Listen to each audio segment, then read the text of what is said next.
What is up, everybody, and how's it going? I'm Alex Goldstick, and you are listening to the Spring Forward podcast. Welcome back to the pod for our second episode, in which we'll feature former Minnesota Gophers quarterback Mitch Leidner, who will be taking part in the Spring League in just a few weeks. Before we get to the interview, one quick Spring League announcement. Since we last recorded, the Spring League has announced a venue change. Though the league's second season will still be going down in Austin, Texas, due to player safety and capacity concerns, the venue has moved from the Circuit of the Americas racetrack to Kelly Reeves Athletic Complex. The complex features an 11,000-seat handicap-accessible stadium that plays host to the football and soccer teams for Round Rock, McNeil, Westwood, Stony Point, and Cedar Ridge high schools in the Austin area. The Spring League will still feature 2 games for each team, the first on Saturday, April 7th, and the second on Thursday, April 12th. Now, without further ado, our interview with Mitch.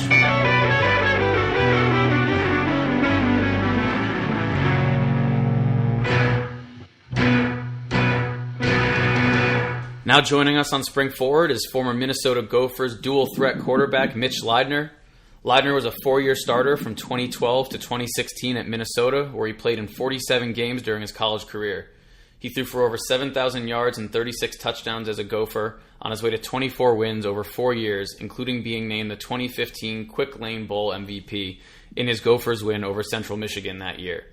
He also holds the Minnesota record for career rushing touchdowns by a quarterback with 33, making him the only Minnesota QB to ever pass and rush for 30 career touchdowns.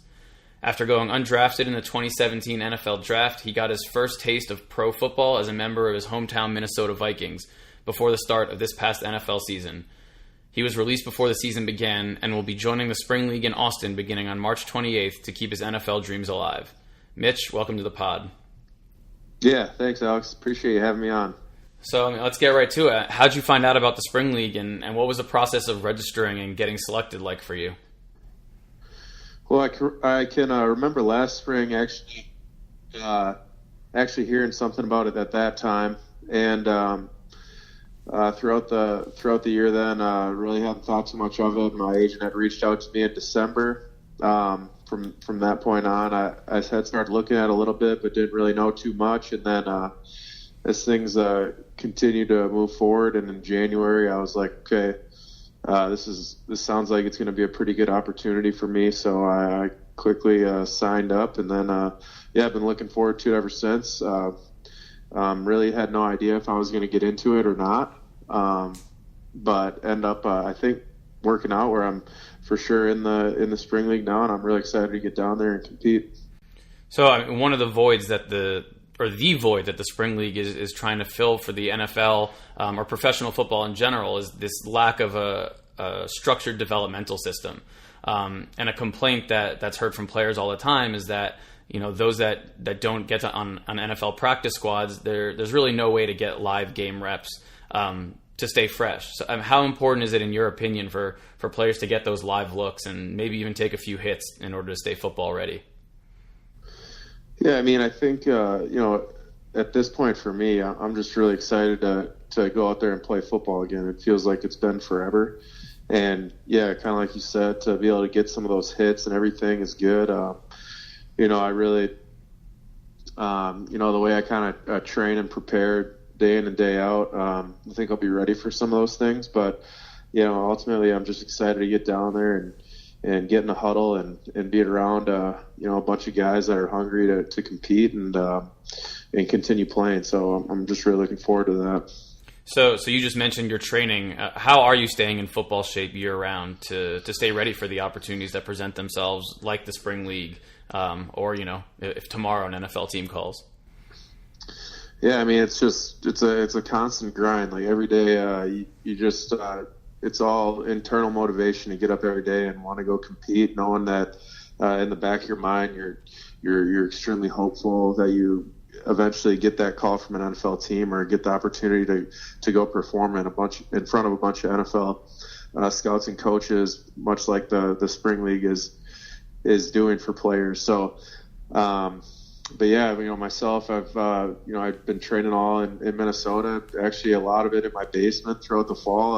I was working a construction job with my uncle and my cousin, siding houses, and I'd be working out after that every day, finding times to throw during the week, and then eventually in January, I was like, well, I'm going to try something different. I got out of Minnesota, went and trained in San Diego with a good friend of mine who's a strength coach at the Olympic Training Center in Chula Vista, and then spent some time in Oregon training at Kevin Boss's facility as well. So just really trying some different things because, at this point, I think most guys can agree that are in the spring league, you got to try some different things and get out of your comfort zone because apparently, we don't really have all the answers if we haven't made it in the NFL.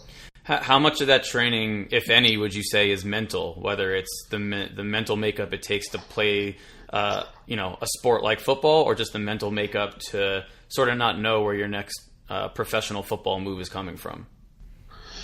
Yeah, I think, a lot of it is mental, but at the same time, it's, whatever happens.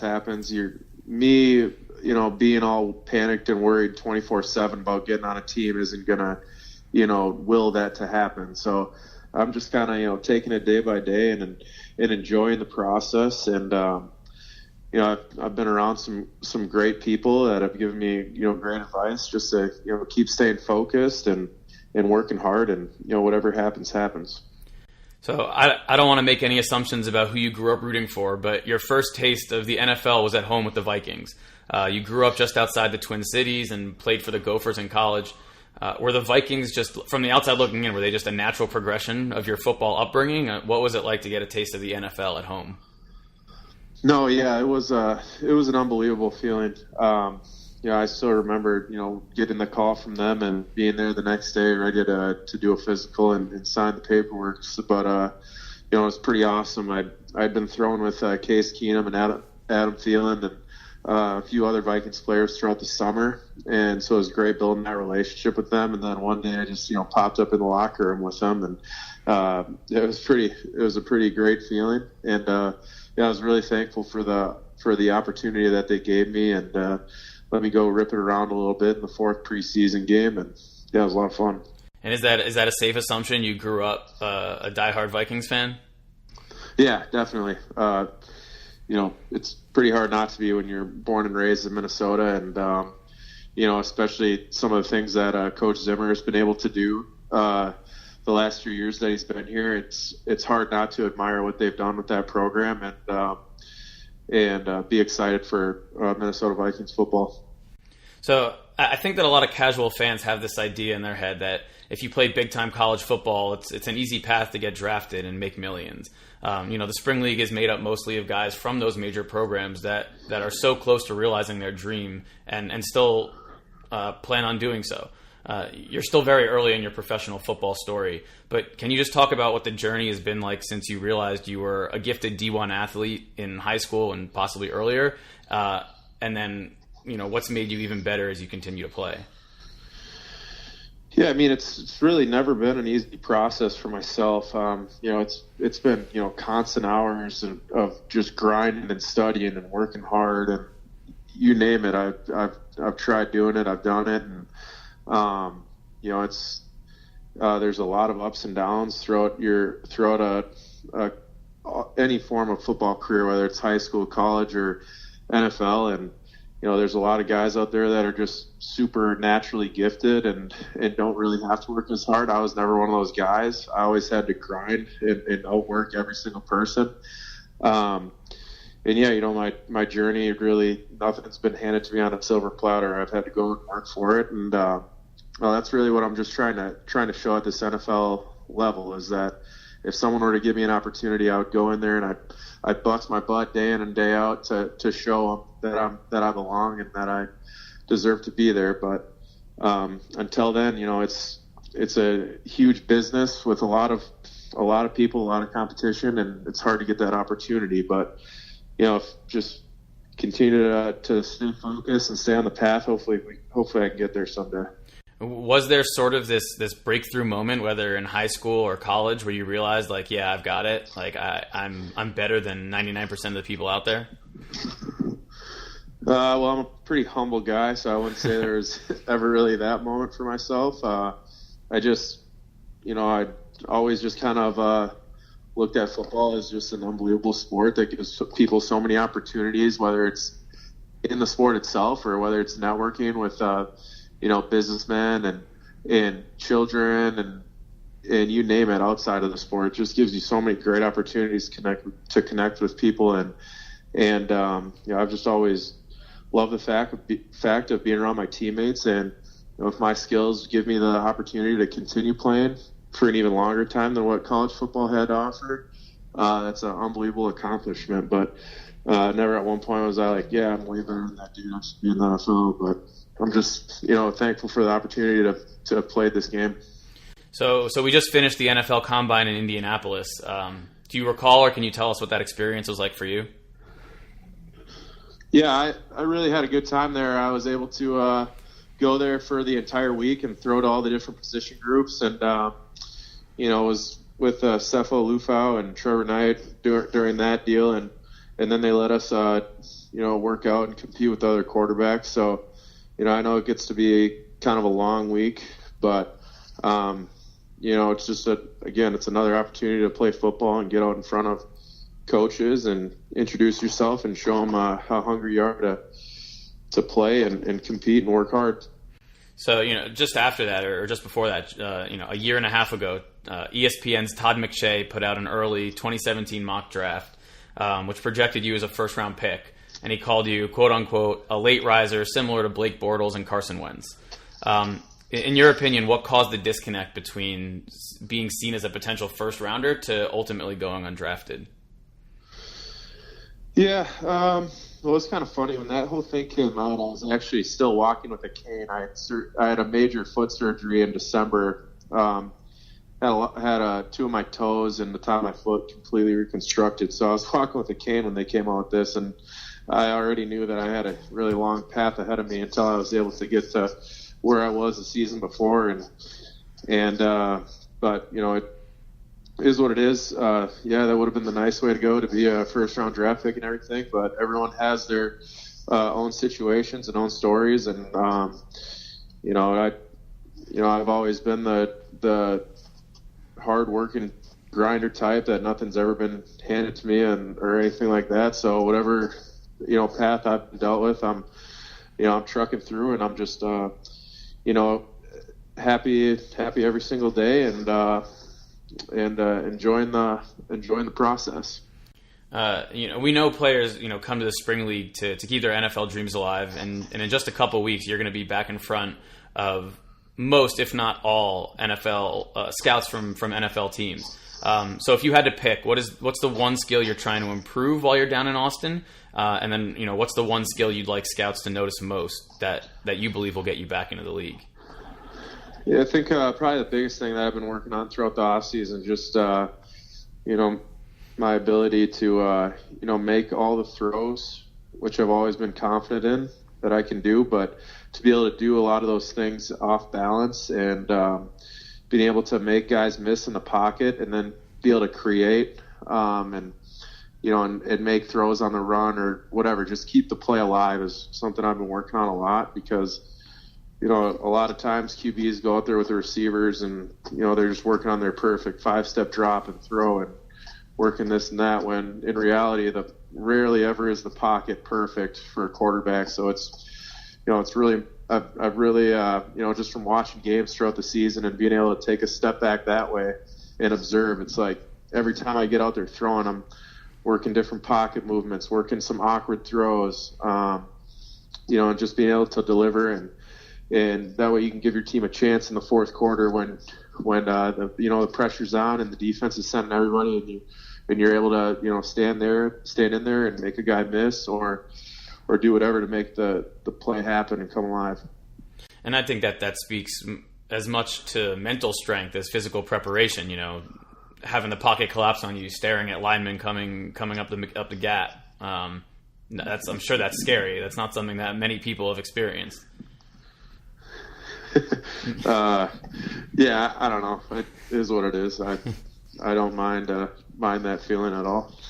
So, switching gears for a second, going back into the past, what's the most memorable game or play of your football career at any level?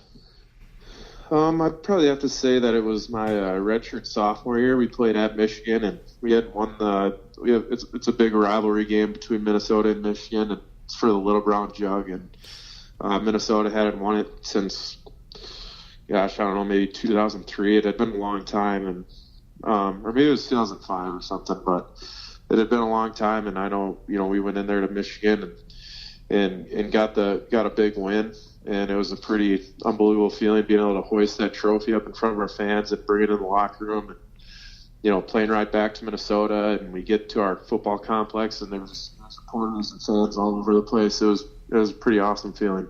So I don't know if you're reading my notes, but I didn't go there, but I come from a Michigan household. When I told my friends and family you were coming on the pod, they said, ask about the Little Brown Jug. It's one of the oldest trophies in American sports. And yeah, 2014 is Minnesota's last win there, and you're responsible for it.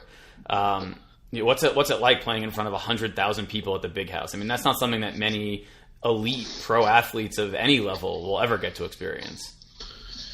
Yeah, it's a cool feeling. It's a unbelievable place, and I think I played there the year before my redshirt freshman year, and we lost. That was my first ever Big Ten start, and I just remember, holy cow, this place is loud.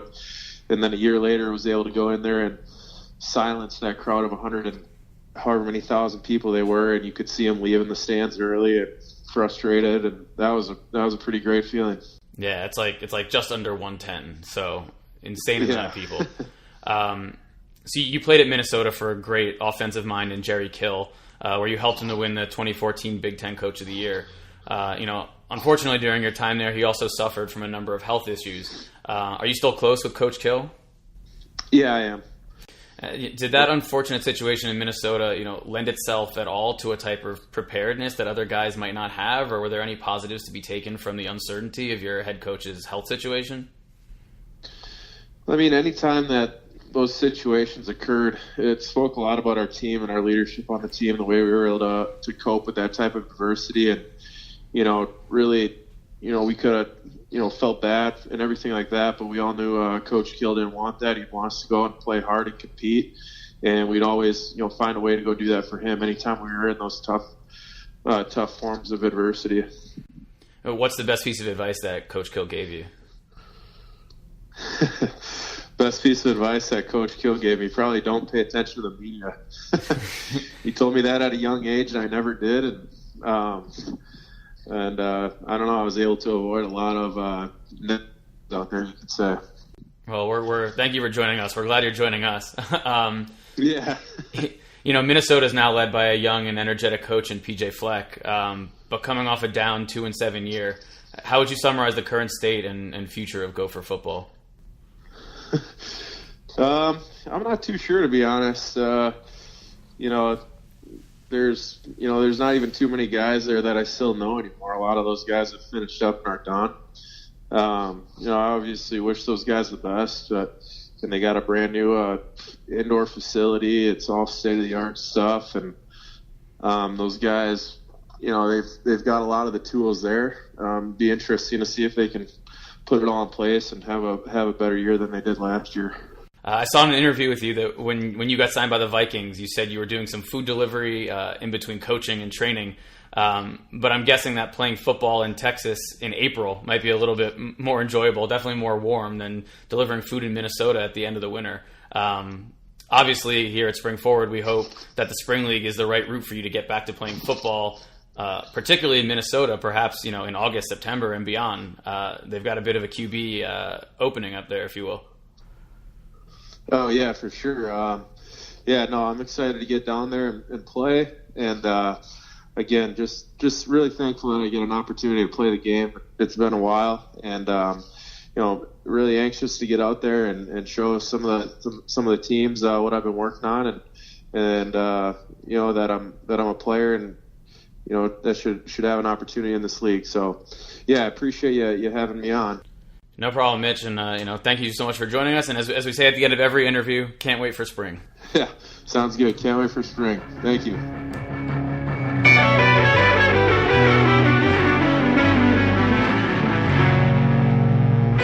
All right, well, that will bring us to the end of episode 2 of Spring Forward. My thanks again to Mitch for coming on the pod and joining us. You'll be able to catch him and the rest of the Spring League in Austin in just a few weeks. Week 1 will be played on Saturday, April 7th, with games at 1:30 and 4:30 local time. Week 2 will take place on Thursday, April 12th, with games being played at 5:30 and 8. Tickets are now available at thespringleague.com. You can follow the Spring League on all social media at the Spring League. If you've enjoyed what you've heard so far out of Spring Forward, please subscribe. All music was provided to Spring Forward by Joshua Rosner. We'll see you for episode 3. Later.